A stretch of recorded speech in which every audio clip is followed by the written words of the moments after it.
자, 10강으로 바로 진행해 보도록 하겠습니다. 한번 돌아가 보자라고 하는 거예요. 여기서는 어디로 돌아가냐면 그런 시간대인데 사진이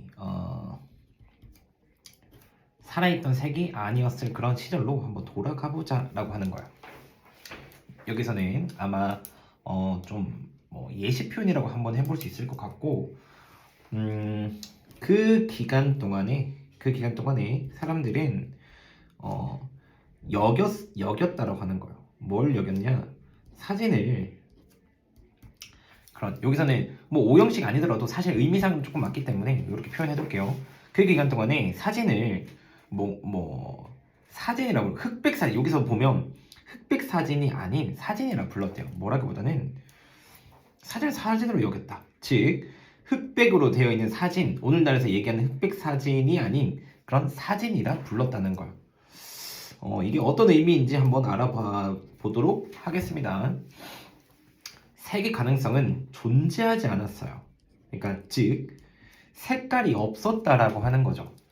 그러니까 색이 없었기 때문에 흑백 사진, 컬러 사진 이걸로 나누는 게 아니라 그냥 사진은 흑백인 거였어요. 옛날에. 그래서 불필요하다는 거예요.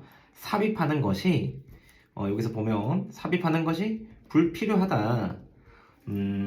흑백이라는 adjective라고 했을 때 형용사 자체를 삽입하는 것은 불필요하다.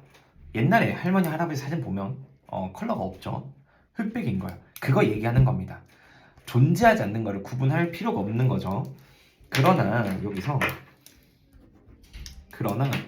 가정해보자라고 하는 거예요. 가정해보자. 여기에서 계속 얘기하는 거는 지금 예시 표현이거든요. 어떻게 보면 옛날에 한번 생각해보면 이런 거고 한번 또 가정해보자. 우리가 여기서 그런 문구를 포함했다라고 흑백이라는 문구를 포함했다라고 가정해보자라고 하는 건데 그 색깔 그러니까 컬러 사진, 색깔 사진이 존재하기 전에 흑백이라는 문구를 포함했다고 한번 가정해보자라고 했을 때 그 현실을 하이라이팅이라고 했을 때 강조함으로써 우리는 인지할 수 있었다라는 걸 현재의 한계를 인지할 수 있었다. 그리고 여기서 보면 그리고 나서 너의 마음을 우리의 마음을 좀 열어보자. 연다라고 하는 건데 뭐에 대해서 연다라고 하냐면 open our mind 새로운 가능성에 열고 그다음 잠재적인 가능성에 대해서 우리의 마음을 엽니다라고 하는 거예요. 그러면 그 현실을 강조함으로써라고 얘기하는 거는 실제 흑백이라고 나타내는 걸 얘기하는 거예요. 여기서 얘기하는 거는 that reality라고 하는 거는 흑백이라는 문구를 포함했다라는 부분들을 얘기하는 거예요. 그럼으로써 우리는 현재의 한계를 의식하고 그 다음에 흑백이란 거 말고도 뭔가 새로운 가능성이 있구나라고 우리의 마음을 연다라는 게 이런 의미인 거죠. 그러한 다른 현실도 있을 수 있겠구나. 가능성을 알아간다는 거예요. 그러니까 여기서 말하는 마음을 엽니다라고 하는 거는 알다라고 생각해 주시면 될 것 같아요. 새로운 가능성을 알게 되었다. 그래서 1차 세계대전 여기서 보면 I가 아니고 1이에요. 1. 1차 세계대전은 받았는데 뭘 받았냐면 우리가 깊이 embedded 그러니까 어떻게 하냐면 세계 2차 대전에 빠진 후에야 명명이 되었대요. 이름이 붙여졌다라고 하는 거예요. 여기에서 that name이라고 해버리면 사실 이렇게 한번 보는 게 나을 것 같고 그러니까 우리가 깊이 빠진 후에야 2차 세계전이 있는 다음에야 얘가 1차 세계대전인지 아는 거지 그전에는 얘가 1차인지 2차인지 모른다는 그냥 세계대전이었을 뿐이다 라고 하는 거예요. 마치 사진이 흑백이랑 컬러가 없던 시절에 굳이 흑백이라 강조하지 않는 것처럼 세계대전이 처음 일어났을 때는 얘가 1차인지 2차인지 굳이 강조할 이유가 없었다는 거죠. 그러면 그러한 끔찍한 그런 기간 1940년 끔찍한 기간 전에 1차 세계대전은 간단하게 불렀다. 진짜 큰 위대한 전쟁, 큰 전쟁. 위대한이라고 보다는 좀 이런 표현을 이건 사견인데 위대한 전쟁이라고 표현하는 것보다는 크다라고 표현하는 게 맞는 것 같아요. 그리고 위대하지 않아요. 전쟁은. 그래서 큰 전쟁이라 불렀고 그리고 심지어 굉장히 끔찍한, 그 다음에 모든 것을 끝내는 그런 전쟁이라 불리었습니다. 됐죠? 그래서 만약에 우리가 그것을 1차 세계대전이었다라고 불렀다라면 어땠을까라고 하는 거죠. 여기서 구조 분석하는 게 크게 의미 없긴 하지만 그래도 한번 해보겠습니다. 여기 생략되어 있는 게 단순히 그냥 의문문으로 여기면 될 것 같고, 1918년에 그것을 1차 세계대전이라 불렀다면 어땠을까? 마치 컬러 사진이 없었는데 흑백 사진이라 얘기했던 것처럼 부르면 어땠을까라고 한다면, 그러한 레이블, 명명을 짓는 거는요, 여기서 이렇게 명명 짓는 것은 아마도 만들었을 거예요. 가능성을, 두 번째 세계대전에 대한 충돌에 대한 그런 가능성을 어떻게 보면 예측 가능한 현실로 만들었을 것이다. 여기서 하나 더, 정부와 개인에게 예측 가능한 현실로 가능성을 여겼다는 거예요. 그러니까 가능성을 진짜 현실로 만들었을 거라는 거죠. 1차 세계대전이야? 그럼 2차도 있겠네. 그 말을 붙임으로써 이 가능성을 열었다. 즉, 아까 저기 위에서 얘기했던 우리의 마음을 엽니다라고 한 부분에 대해서 가능성을 알다라고 했었죠. 그러니까 1차 세계대전이라고 얘기하는 거는 2차의 가능성을 열다라고 표현되는 거예요. 그렇기 때문에 우리는 문제를 인식하는 거예요. 우리가 명확하게 그것들을 인식할 때, 여기서 보면 문제를 의식하게 된다. 언제냐면 우리가 명확하게 그것들을 식별할 때 문제를 의식하게 됩니다. 그럼 여기서 말하는 그 식별하다는 뭐냐면, 이게 아까 전처럼 얘기했던 구별하는 거죠. 1차인지 2차인지. 그러니까 말로써 정의를 딱 내리는 순간 문제가 돼버리는 거예요. 혹은 그게 의식하게 된다는 거죠. 학생들에게도 똑같은 의미가 될 것 같아요. 공부를 잘하고 있는 학생에게 우리 이번만큼은 점수가 올라가지 않아? 그럼 다음번에 올라가는 거구나. 즉, 다음에 대한 가능성을 인지하는 거죠. 근데 이번에도 안 오를 거야? 그럼 다음번에도 안 오르는 거야? 즉, 이런 말과 똑같은 거예요. 그렇게 여기는 순간 문제가 돼버리고 그걸 인지하게 된다는 그런 지문의 내용입니다. 그래서 예시는 두 개인 거죠. 두 개. 전쟁과 혹은 사진, 즉 이 말을 명확하게 강조함으로써 흑백 사진, 컬러 사진, 혹은 1차, 2차라고 명확하게 정의하고 강조함으로써 새로운 가능성에 대해서 알게 되거나 혹은 인지하게 된다는 게 주 내용입니다. 그래서 여기에서는 내용은 크게 어렵진 않는데 사실 주제 문장이 단 하나 있죠. 여기서 마지막 문장이에요. 마지막 문장이 주제 문장입니다. 명확하게 그것들을 인식할 때 우리는 문제를 인식할 수 있다. 즉, 이 문장 자체가 주제 문장이고요. 그렇기 때문에 사실 이 문장이 빈칸으로 나오면 생각보다 골치 아파지기 때문에 꼭 기억을 해주셨으면 좋겠어요. 주제도 이것과 동일하고요. 그리고 내용적으로 한번 보자라면 사실 여기서 어휘적으로 좀 접근하는 거는 굳이 필요할 것 같진 않아요. 왜냐하면 그렇게 나올 수 있는 그런 포인트들이 저는 없어 보이거든요. 그래서 어휘는 굳이 짚지 않겠습니다. 여기서는 내용적으로도 아까 전에 이거 짚은 내용 말고는 크게 어렵지 않지만, 여기서 말하는 그러한 레이블, 그냥 명명, 이름표라고 하는 거는 1차 세계대전을 얘기하는 거예요. 이걸 왜 짚어주냐면, 실제 여기에서 흑백이라는 문구를 표현했다. 그 현실 혹은 그러한 이름, 즉 순서나 삽입에 대한 포인트가 되기 때문에 내용적으로 조금 정리해 드린 거예요. 그래서 여기서는 마지막 문장과 이 5번부터 8번, 그리고 처음에 얘기했던 그 기간이라 그랬을 때 살아있는 색이 아니었던 시대를 얘기하는 거죠. 그래서 요 세 가지로 나누어서 순서 삽입이 충분히 나올 수 있으며 조심해야 되기 때문에 내용적으로 지시사들을 정리해 드린 겁니다. 그러면 어법적으로 있다라면 여기서 말하는 in which라고 하는 부분이고요. 그 다음에 더불어서 요건 조금 조심해야 될 것 같아요. 왜냐하면 강조의 두입니다. 강조의 두기 때문에 이걸 왜 들어갔어? 라고 하는 게 아니라 실제 강조로 쓰이는구나. 동사가 두 개가 아니구나. 정확하게 생각하실 수 있어야 돼요. 그러니까 이렇게 포맷을 한번 가정해보자. 라고 하는 부분이고 어법적으로 중요하기 때문에 이렇게 적어주는 거예요. 이유가 왜 그런 거냐? 얘가 없으면요. included가 되고 과거 형태로 나와야 되거든요. 근데 did가 지금 조동사 과거 형태로 나왔기 때문에 원형으로 나오는 거고 그러면 어법 문제에서도 do라고 나왔을 경우 틀린 게 되는 거예요. 그래서 어법적으로 중요하기 때문에 여기 하나 더 중요하고요. 그 다음에 그 외적으로 여기서는 그 외에는 크게 어려운 부분이 저는 눈에 들어오진 않아요, 사실. 그래서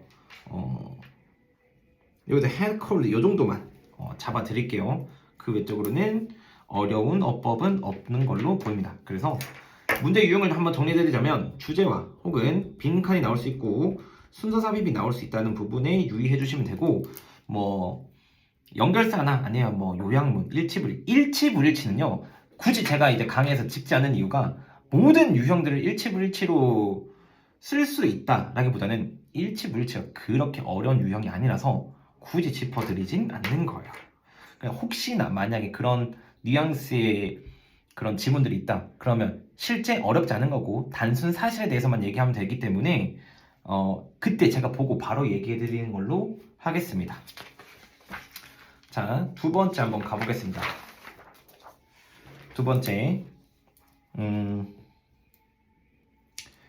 샥스핀이라고 하는 거예요. 샥스핀. 이건 상어 지느러미 스프는 어떤 거냐면 만들어진 건데 되게 말린 상어 지느러미로 만들어진 이런 샥스핀은요 맛이 강하지 않대요.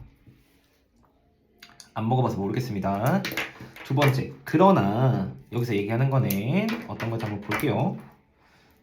여겨지는데 어떻게 여겨지냐면 중국의 상징으로서 지위의 상징으로서 여겨진대요. 그것이 매우 비싸기 때문에 그리고 특정한 이벤트에서 제공되기 때문에 여겨진다는 거예요. 실제로 그렇죠. 저도 샥스핀을 못 먹어봤습니다. 여러분들 중에서도 캐비어나 샥스핀을 먹어본 사람들은 정말 드물 거예요. 너무 당연한 얘기이기 때문에 넘어가겠습니다. 높은 가격인데 어떤 핀에 있는 그런 샥스핀에 붙어져 있는 이런 수요 그리고 이런 스프에 대한 그런 수요를 충족시키기 위해서 지느러미에 매겨진 높은 가격은 유발하는데 상어들을 대량으로 정말 많이 사냥되는 것을 야기시킵니다. 만들어내는 거죠. 즉 비싸기 때문에 상어를 잡으러 다니는 거예요. 너무 쉬운 걸로는 우리 남성들에게는 가장 좋은 거 게임하면 정말 비싼 아이템을 모으고 싶은 거예요. 이런 게 있을 거고요.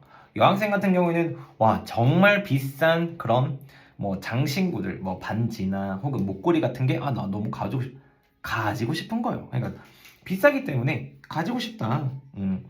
그러면 이 둘을 다 합쳐보면 다이아몬드는 비싸기 때문에 다들 캐러 가는 거죠. 같은 말인 거예요.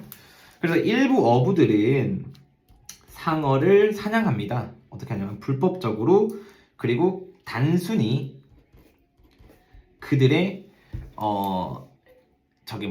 지느러미를 위해서 단순하게 불법적으로 사냥합니다. 이러한 관행이라는 거는요 일반적으로 행해오는 행태를 얘기하는 거고요. 여기서 말하는 이 관행은 어부들이 불법적으로 상어를 사냥하는 이걸 얘기하는 거예요. 불법적으로는 안 되잖아요. 근데 일반적으로 그러고 있다는 거예요. 그러고 있는 뭘로 알려진 거냐면 피닝, 지느러미 사냥으로 알려진 이런 관행은요 비난받는데요. 뭐냐면 잔인하다라고 비난을 받는데요. 왜냐하면 샥스핀이라고 하는 것은 일반적으로 남겨지기 때문에 물에 남겨진대요. 샥스라고 하는 거. 저기 뭐냐, 상어들은 일반적으로 물에 남겨진다, 즉 버려진다는 거예요.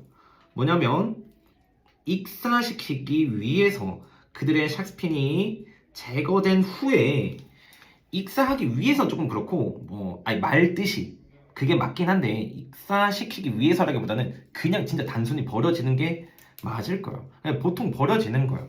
그리고 익사를 당한다는 거죠.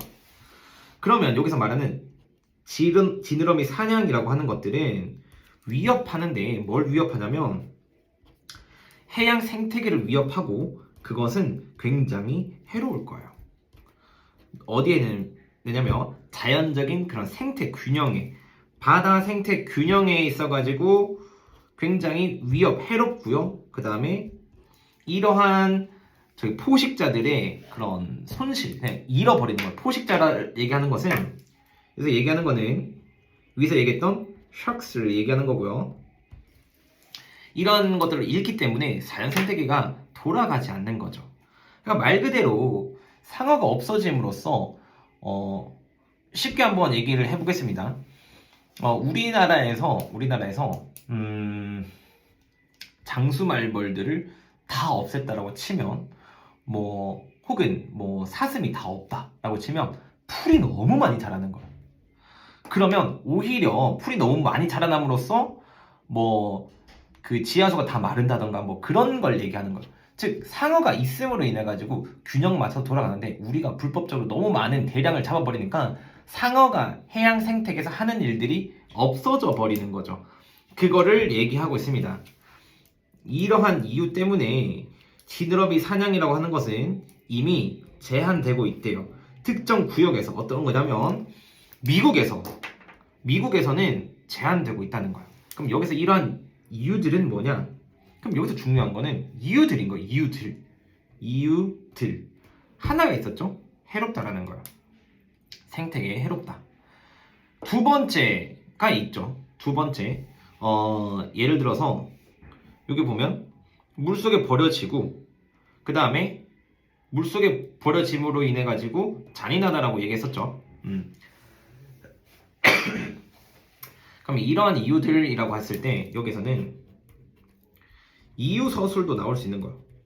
그러면 왜 제한되냐? 이러한 이유들 자체가 여러 가지가 있는데 뭐냐? 그러면 여기서도 또한이라고 얘기하는 거죠. 그러면 여기서 얘기하는 거는 얘도 문제인 거고 얘도 원인이고 얘도 원인인 거죠. 그러니까 상어들이 물속에 버려지는 게 첫 번째고요. 두 번째는 해양 생태계에 위협이 되기 때문에, 포식자들이 너무 사라져서 생태계에 이롭지 않기 때문에. 근데 여기에서는 사실 이 뒷면이 조금 더 달리긴 해야 되는데, 사실 상어들이 버려지기 때문에 환경 오염이 된다던가 아니면 이런 부분인데, 위에서 맥락하에 제가 이해한 바로 써보자면, 첫 번째 잔인해서 고요. 두 번째는 생태계에 위협이 되기 때문에. 이 말들로 좀 정리해보면 될 것 같습니다. 아까 전처럼 첫 번째 지문에서처럼 이런 지시사들을 정리한 이유는 당연히 순서 삽입 포인트고요. however도 나왔고 정말 이용하기가 좋아요. 그리고 딱 너무 좋은 지문이 나왔는데 뭐냐면, 실제 이런 거는 일치불일치로 나올 확률이 높습니다. 내용상 어려운 게 없기 때문에요. 예를 들어 수프는 맛이 강하다, 혹은 수요를 충족시키기 위해서 높은 가격이 아니라 낮은 가격, 혹은 대량을 사냥되는 것을 만들어냈다, 불법적으로 사냥을 한다, 그 다음에 익사한 후에 물속에 버려진다, 그 다음에 제한되고 있다. 즉 일치불일치로 나오기 좋은 유형입니다. 그래서 이런 유형은 어법적으로는 조금 저는 제외시킬게요. 어법으로 나올 만한 포인트가 좀 많이 없어 보이고요. 어휘적인 부분도 제외를 시키겠습니다. 제가 여기서 말하는 어법으로 어휘적으로 제외한다 그래가지고 출제가 되지 않는다라는 게 아니라 상대적으로 중요한 것들을 우선적으로 정리한 거지, 처음 공부하시는 혹은 이후에 복습을 하시는 학생들은 이 지문에서 어휘 혹시라도 나오게 되면 이게 중요하겠구나 라고 기억을 해두시면 될 것 같아요. 즉 어느 정도의 전제를 깔고 출발을 하는 겁니다. 학생들이 어느 정도의 어휘도 되고 어법 실력도 된다는 전제하에 강의를 출발하는 거지, 일반적으로 하나하나 다 짚어가는 식의 강의는 시간이 너무 오래 걸리기 때문에 그렇게 진행하지 않는다는 점 다시 한 번 더 얘기해 드릴게요. 그래서 진짜 실제 내용은 일치불일치나 정말 쉽게 순서와 삽입보다는 정말 순서로서 이용될 확률이 높을 것 같습니다. 그래서 세 번째 질문 넘어가겠습니다. 자, 지문이 좀 짧기 때문에 금방 끝날 수 있을 것 같은데 조금 더 집중해 보시면, 올해 그런 미국 식품 그리고 약 그리고 이런 관리국이라고 하는 거야. 관리국, 여기 식품의약국이라고 했을 때 식품에 대한 뭐 약국 이게 아니라요, 식품과 약에 대한 관리국을 얘기하는 거예요.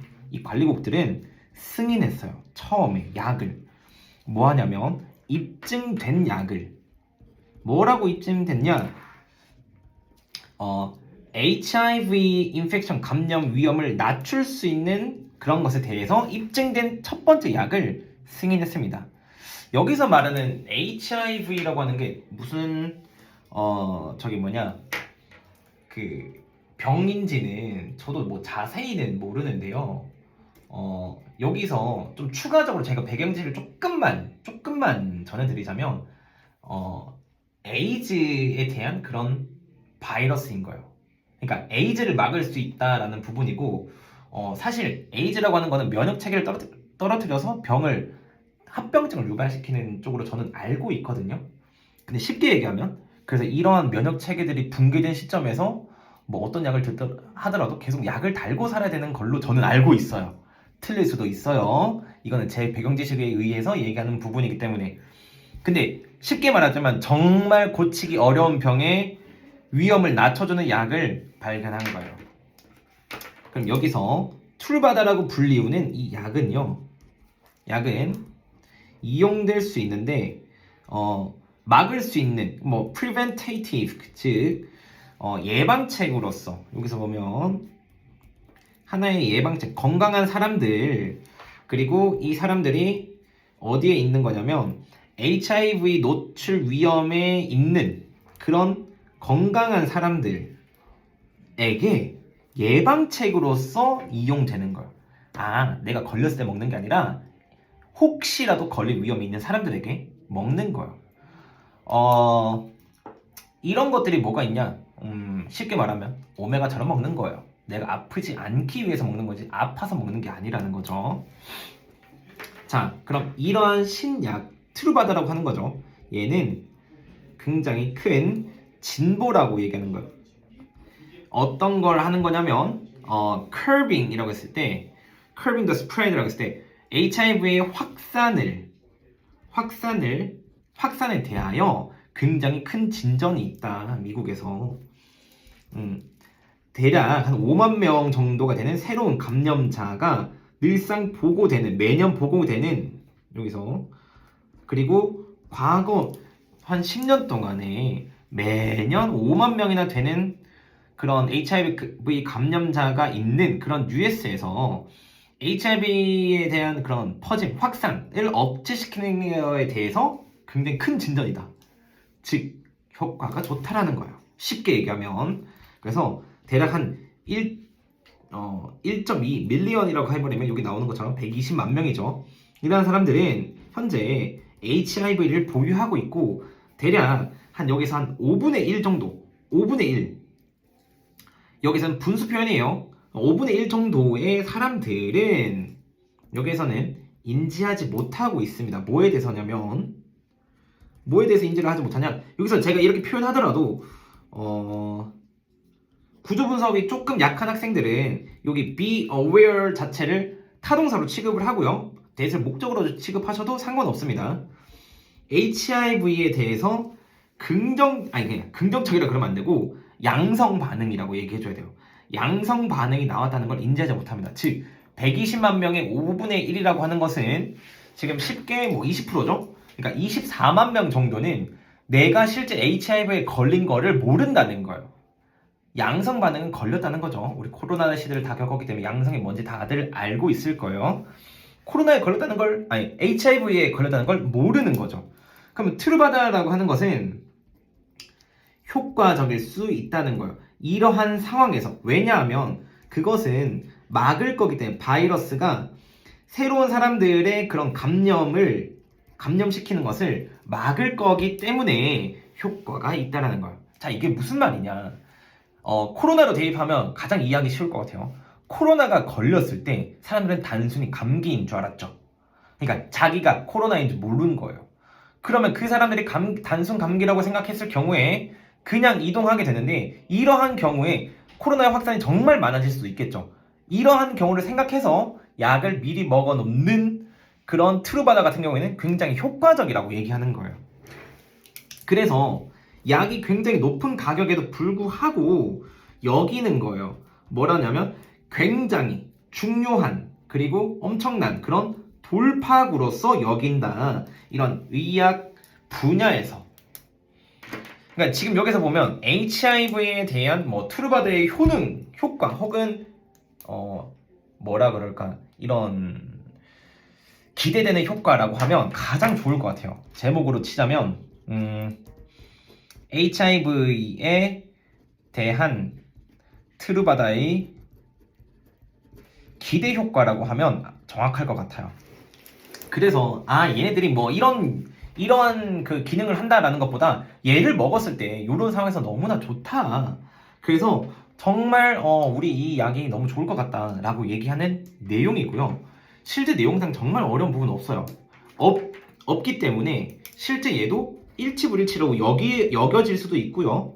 그 다음에 추가적으로 제가 여기서 뭐 어휘적으로 조금 다뤄야 될 것 같은데, 여기서는 감소시키다라고 하는 부분의 어휘가 나올 수도 있고요. 그 다음에 예방하는 부분이나 혹은 그런 어디 보면 뭐 건강한 사람들 여기서도 나올 수 있고, 그 다음에 가장 큰 진전이다 혹은 curbing 억제하는 거, 그 다음에 더 내려가서 여기서는 인지하지 못하다, 그 다음에 effective 이러한 상황에서 되게 효과적이다, 그리고 keep이라고 했을 때 사실 막다라는 거거든요. 여기서 유지하다라고 해석하면 안 되기 때문에 사실 keep은 stop이라고 stop이나 아니면 prevent 이런 걸로 바꿔도 되지만 keep이라는 걸 올바르게 해석하는 학생들이 되게 필요할 것 같아요. 그래서 이건 조금만 의식적으로 해석해주는 게 중요하고요. 그 다음에 마지막으로는 뭐 여겨진다 보다는 높은 요 정도로 어휘 포인트들은 요런 식으로 한번 잡아 볼게요. 그 다음에 어법을 한번 가보겠습니다. 어법은 여기서 보면 PP 형태, 그다음 두 번째의 경우에는 이런 PP 형태로 수동태가 있고요. 더 내려가서 여기는 사실 뭐 최상급이긴 하지만 그건 좀 제외하고요. 계속용법, 컴마 웨어리라고 하는 부분, 그 다음에 여기도 다시 한번 더 BPP 수동태, 근데 현재 완료 수동태라고 하는 거예요.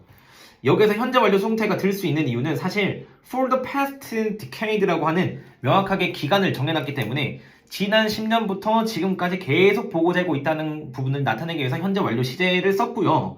이러한 지식이 조금 부족한 학생들은 당연히 외우는 게 좋습니다. 그리고 대시라고 하는 부분, 그 다음에 여기서 그 외적으로는 크게 이제 보이진 않는 것 같아요. 혹은 뭐 BPP 수동태라고 하는 부분, 수동태가 주로 나오기 때문에 조심을 해두는 게 좋을 것 같습니다. 특히나 마지막 거는 학생들이 틀릴 수 있기 때문에 제가 별표를 해놓는데, consider의 경우 다른 PP는요 뒤에 명사가 없습니다. 즉 너무나 당연하게 PP니까 당연히 뒤에 명사가 없는 것, be used 뒤에도 명사가 없고요, report 뒤에도 없어요. 근데 이 considered 뒤에는 뒤에 명사가 하나 있기 때문에 혹여라도 잘못 생각하게 되면 ing거나 혹은 그냥 동사에 consider 쓸 경우에 틀리게 되니 얘만 따로 외워두는 것도 좋습니다. 나머지는 다 pp구나, 근데 얘도 뒤에 명사 있지만 pp구나, 포인트로 나올 수 있다면 얘를 변형시키지 다른 거를 변형시키진 않을 것 같아요. 네, 그래서 총 지문 3개를 지금 진행했고요. 이어서 잠시 쉬고 네 번째 지문부터 가도록 하겠습니다.